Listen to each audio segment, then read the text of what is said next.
Bienvenidos, esto es Informe Extra. Hoy vamos a analizar la situación del Medio Oriente. Este martes, 1 de octubre, la República Islámica de Irán ha lanzado un ataque con misiles balísticos contra el Estado de Israel. Se trata del segundo ataque directo de Irán contra territorio israelí. El primero fue el 13 de abril. Ahora, todo parece indicar que tras este ataque habrá consecuencias mucho más graves que tras el bombardeo del 13 de abril. Para analizar este tema nos acompaña César Sabas, analista especializado en el Medio Oriente y geopolitólogo. César, gracias por acompañarnos. Muchas gracias a ustedes por la invitación. Un gusto estar acá. César, ¿cuál es la magnitud de este ataque de Irán a Israel? Bueno, es un ataque muchísimo mayor del primero que hizo Irán. Un alcance muchísimo mayor. Según el ejército israelí, por lo menos unos 180 misiles fueron lanzados. Esta vez tuvieron como objetivos zonas pobladas de Israel. No cayeron, ojo, no cayeron en zonas residenciales, tampoco tuvieron víctimas mortales, salvo una persona en la zona de Jericó, que es territorio de Cisjordania, que el vector, cuando se desprende el vector, generalmente los misiles balísticos tienen un vector que se desprende cuando consumen el combustible, pues cayó el vacío y cayó encima de una persona. Pero, por ejemplo, hemos visto videos de misiles que caen en la base aérea de Nevatim, que es una base aérea muy importante de Israel. No necesariamente tuvo que haber tenido daños contundentes, porque pudieron haber caído en la pista de aterrizaje o, digamos, cerca de los hangares, pero no necesariamente en los hangares. Pero básicamente el ataque fue diseñado de una forma para restablecer la disuasión militar de Irán, es decir, que en el Medio Oriente y sobre todo Israel sepa que Irán tiene algunas capacidades ofensivas que le permiten llegar a territorio israelí y golpearlo, pero Irán no está interesado en una escalada militar importante que conlleve a una guerra directa entre Israel e Irán. Entonces, digamos que Irán lanzó este ataque. Si hubiesen habido muchos aviones destruidos, o por ejemplo y la infraestructura eléctrica israelí, o que hubiesen tenido impacto en zonas residenciales, y estaríamos hablando de cientos de heridos o muertos por parte de Israel, eso hubiese obligado al gobierno de Netanyahu a dar una respuesta sumamente contundente, que a su vez caemos en una escalada que es sin fin. Entonces, Irán, que no está interesado en estos momentos en irse a una guerra directa con Israel, porque no tiene las capacidades militares para ganar un conflicto con Israel, lo que quiere es restablecer cierta discusión para que no hayan, digamos, ataques israelíes a zonas críticas de Irán, o que su intervención en el Líbano sea lo más limitada posible. Porque todos los analistas de defensa coincidimos en que si Irán siente que puede perder al Hezbollah, es decir, que el Hezbollah puede ser destruido, Irán va a verse obligado a entrar en una guerra directa a gran escala con Israel, cosa que no pasaría con el Hamas. Irán sí podría dejar perder el Hamas, pero no así el Hezbollah. Entonces, haciendo este ataque, haciéndole ver a Israel que puede llegar a territorio israelí, que tiene la capacidad de hacer daño, no necesariamente que quiso ahora hacer un daño contundente, pero que tiene la capacidad de hacerlo, eso podría influir en los cálculos que tiene Israel sobre su intervención en el Líbano. Es decir, hacerlo lo más limitada posible, degradar al Hezbollah, pero no buscar su destrucción, porque en ese caso obligaría a Irán a meterse, y es un país que ya sabemos que tiene capacidades militares. Ahora, César, ¿consideras que el gobierno de Israel se vea disuadido por estos actos y trate de limitar sus acciones con respecto a las operaciones contra Hezbollah en el Líbano? ¿Esto podría intimidarlos? Bueno, Es que la lógica, es ahí donde está el detalle, la lógica es que, digamos, la lógica israelí es distinta. Más bien Israel está buscando escalar el conflicto porque se siente con superioridad militar. Pero a diferencia de Irán, es un país muy pequeño. Israel no tiene recursos naturales, tiene una población pequeña. La economía ha sufrido muchísimo, muchísimo durante este año de guerra. Para poner un ejemplo, Israel es un país con un ejército muy pequeño. Se basa fundamentalmente en los reservistas. Los reservistas son gente que tiene su trabajo normal, no son soldados profesionales, pero una vez que llega la guerra son llamados al servicio. Y estas son gente que ya no está produciendo dinero, pero de paso hay que pagarles, porque ahora hay que pagarles el salario como soldados. Ya no están produciendo dinero para la economía. Hay 60.000 israelíes que viven en la frontera con el Líbano, que han tenido que evacuar sus hogares porque han sido víctimas pues, de los cohetes que lanzan constantemente el Hezbollah y pues han evacuado sus hogares. Estas son 60.000 personas que antes tenían sus kibbutz, sus fábricas, su trabajo y hoy en día no están trabajando y de paso hay que darle una ayuda económica para que pues se mantengan. Adicionalmente, la agricultura se ha visto afectada, el turismo se ha visto afectado, es decir, la economía israelí está mal. Así que Israel no tiene más opción que utilizar su poder militar para imponerse ante los enemigos y buscar un cese al fuego, pero en términos israelíes. Lo que quiere Irán es que el conflicto siga, pero sin escalar. Y eso Irán no lo, perdón, y eso Israel no lo puede permitir, porque Israel no puede soportar unos 2, 3 años más de guerra como esto. Tiene que poner fin al conflicto actualmente. Así que sí creo que escale, pero viendo que no es solamente Irán e Israel, sino que hay otros actores que están involucrados, como por ejemplo Estados Unidos, que si bien no puede controlar a Israel, es quien le vende municiones, quien le da apoyo diplomático y económico. Estados Unidos, debido a que está empantanado en su guerra en Ucrania, que consume muchísimas municiones, incluso muchas más de las que Occidente está logrando producir, Estados Unidos no está interesado en que estalle una guerra regional abierta a gran escala en el Medio Oriente, que obligaría a Estados Unidos a darle una cantidad de municiones que hoy en día no tiene, que tendría que decidir si enviar a Ucrania o enviar a Israel. Entonces, viendo estas capacidades de los misiles iraníes, es probable, no necesariamente Netanyahu, pero sí que Estados Unidos está detrás de decirle a Netanyahu, bueno, sabemos que tienes que responder, lógicamente vas a tener que dar una respuesta, pero trata de que esa respuesta no nos conduzca a una guerra regional. Entonces limítala lo máximo posible. Ahora, en el caso de este ataque, diversos medios de comunicación han hablado de misiles balísticos. ¿Cuál es el potencial de destrucción de estos misiles y en qué se diferencian de los utilizados en el ataque del 13 de abril? En el ataque del 13 de abril se utilizaron drones. Fue la primera oleada que se lanzó. Los lanzaron desde Irán, son drones suicidas.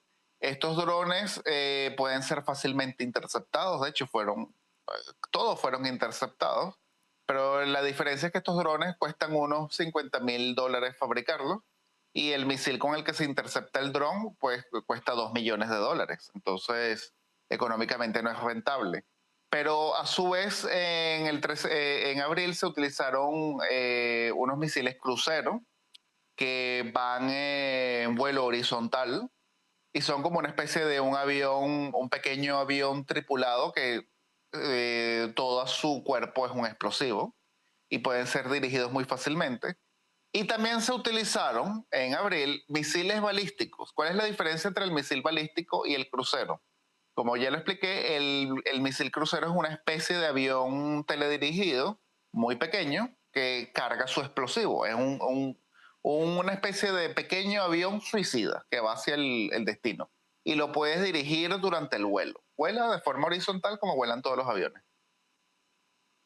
El misil balístico lleva una trayectoria balística, es decir, lo lanzan en vertical y una vez que alcanza su máximo punto, su pico, va bajando y ahí es cuando se desprende del vector que es digamos, la mayor parte del cuerpo del misil. Cuando este vector consume su combustible, él se desprende y cae al vacío, que va a ser el vector que mató a este palestino en Jericó. Hay unos videos circulando. Pero la ojiva ya está dirigida hacia un lugar en específico, entonces esta cae con la fuerza que traía el vector más la fuerza de gravedad.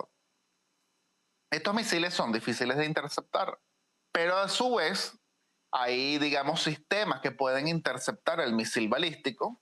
Entonces después hay toda una tecnología, porque entonces los misiles balísticos más sofisticados, Irán tiene de estos misiles más sofisticados, cuando van a alcanzar su objetivo, hacen una maniobra para luego caer en el objetivo. Entonces el interceptor tendría no solamente que adivinar la trayectoria del misil, o sea, de la ojiva, sino que a su vez captar la trayectoria para también interceptarlo. Es difícil, digamos, interceptar este tipo de misiles. Entonces, sabemos que Israel ha interceptado misiles, pero muchísimos han caído en el objetivo. Ahora, más allá de la precisión, más allá de que si Irán quiso o no hacer daño, o más allá de cuántos se pudieron haber interceptado, hemos visto en los videos que muchos han caído digamos, en territorio.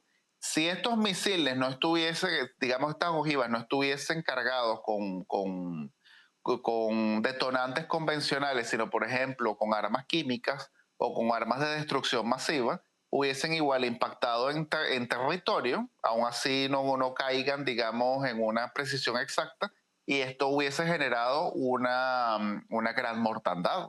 Entonces, por eso, justamente por eso es que el programa misilístico iraní despierta muchísima preocupación en Israel y sobre todo su programa nuclear. Porque en un país que es tan pequeño como Israel, que solamente uno de estos misiles que venía cargado con, digamos, con explosivo normal, convencional, en vez de estar cargado con explosivo convencional, hubiese venido cargado con una ojiva nuclear, hubiese estallado en un país sumamente pequeño como Israel, causando la cantidad de bajas que podemos imaginar. César, vamos a una pausa ahora y volvemos para continuar analizando la repercusión que va a tener este ataque.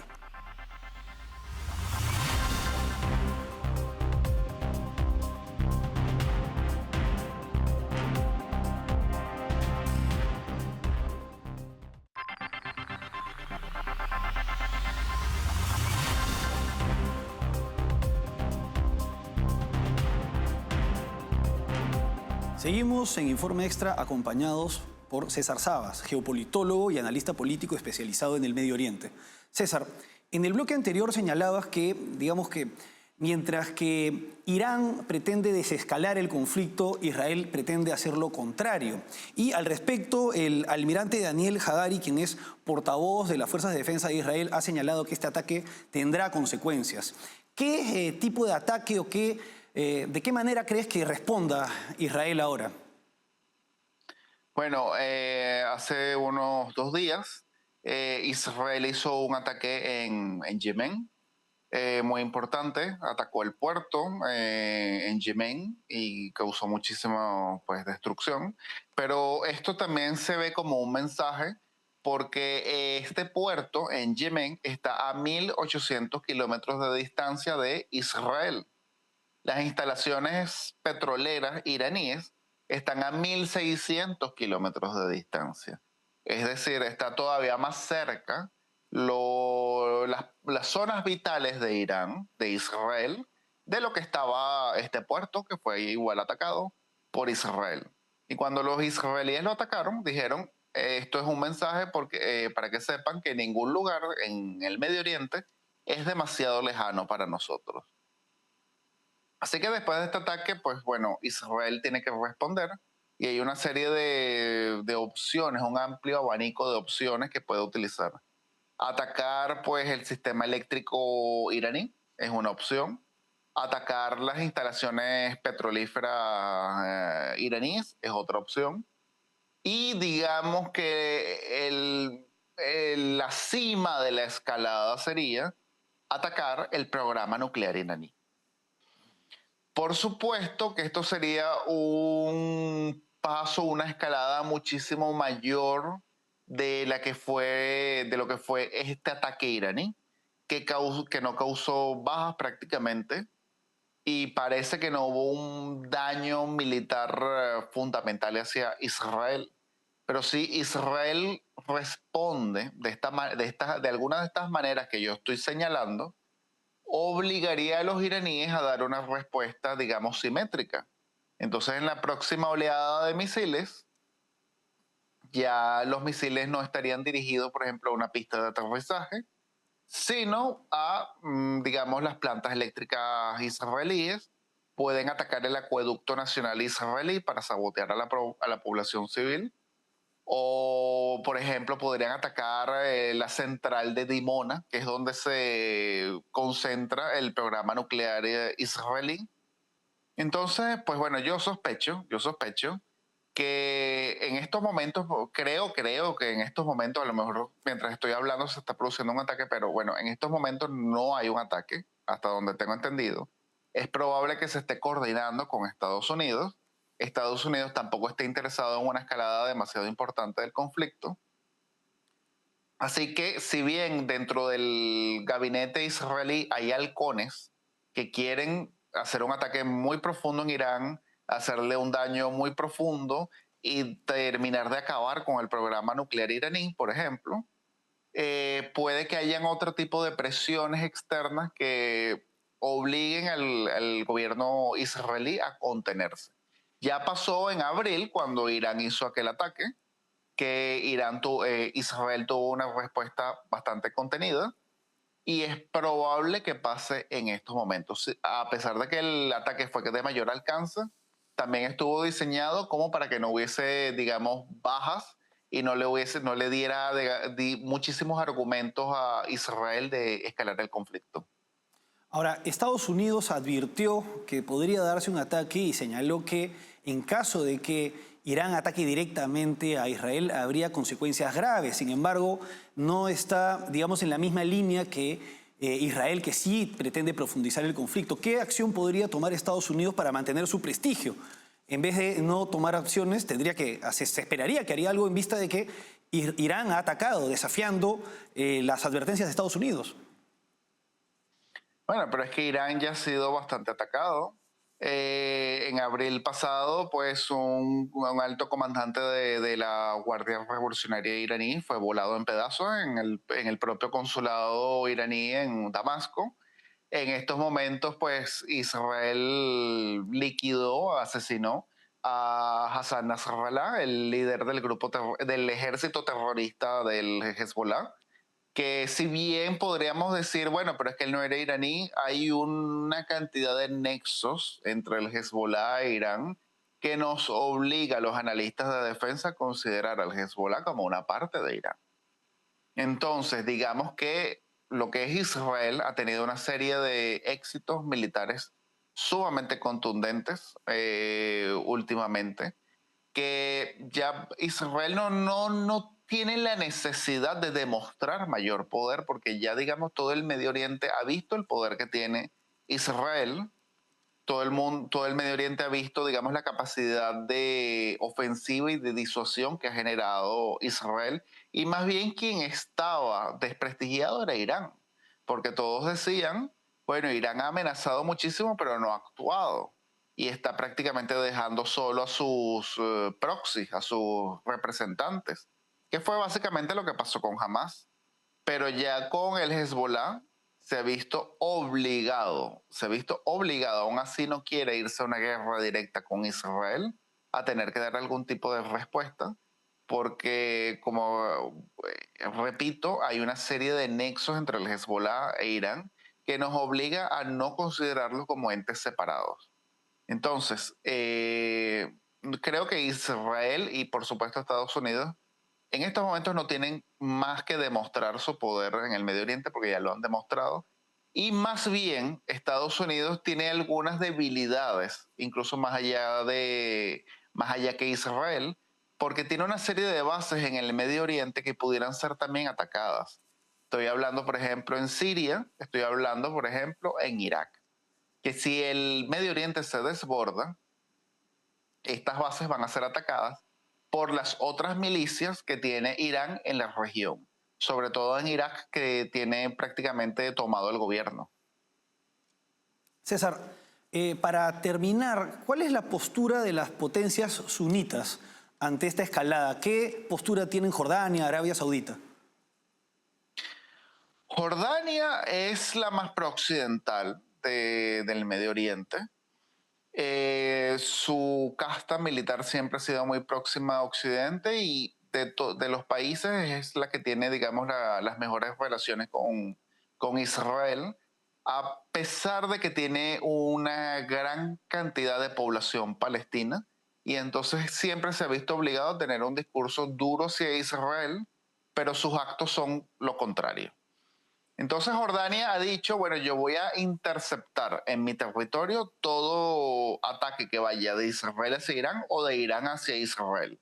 Por supuesto que los israelíes no han usado el espacio aéreo jordano, así que básicamente los jordanos lo que han hecho es interceptar drones y misiles iraníes que pasan por su espacio aéreo.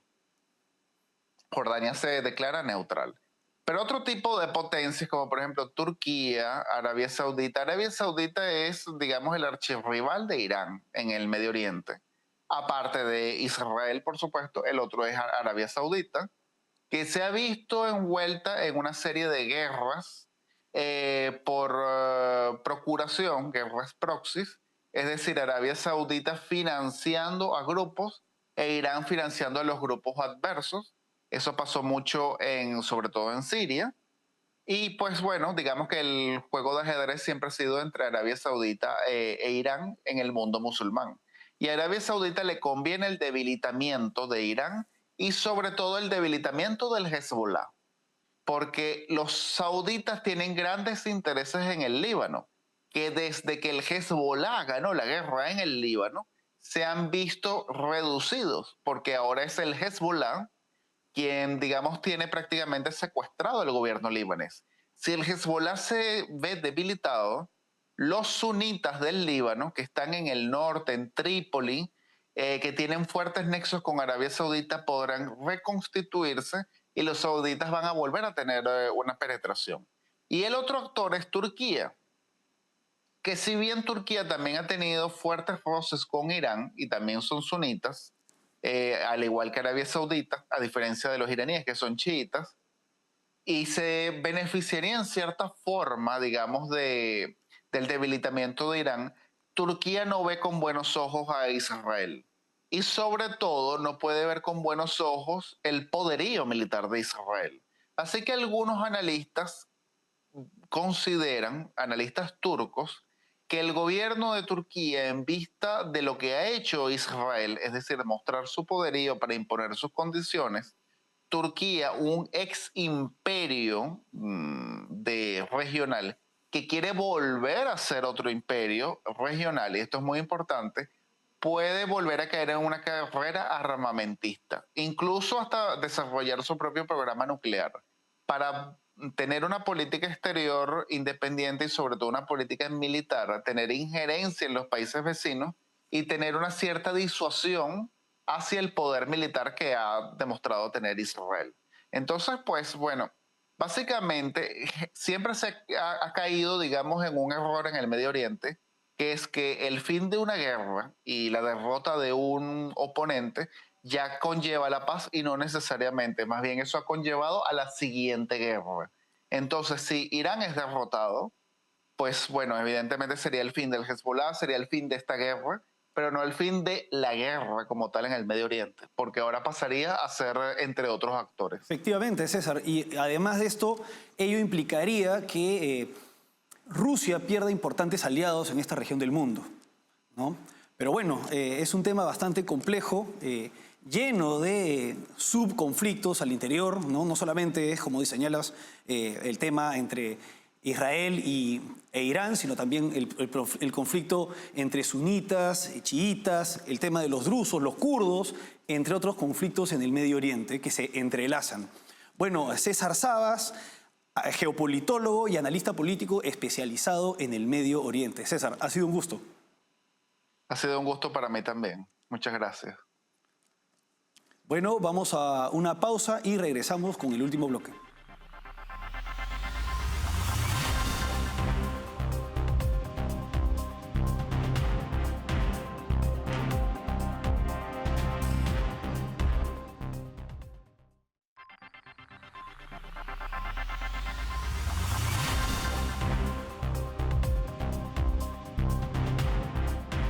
Seguimos en Informe Extra. En este bloque, en esta edición, hemos podido analizar el conflicto a gran escala que viene escalando entre el Estado de Israel y la República Islámica de Irán. Un conflicto en el que se entrelazan conflictos menores con los llamados proxies, que son actores importantes que representan un peligro para la seguridad no solamente de el Estado de Israel, sino también de los intereses de Occidente en el Medio Oriente.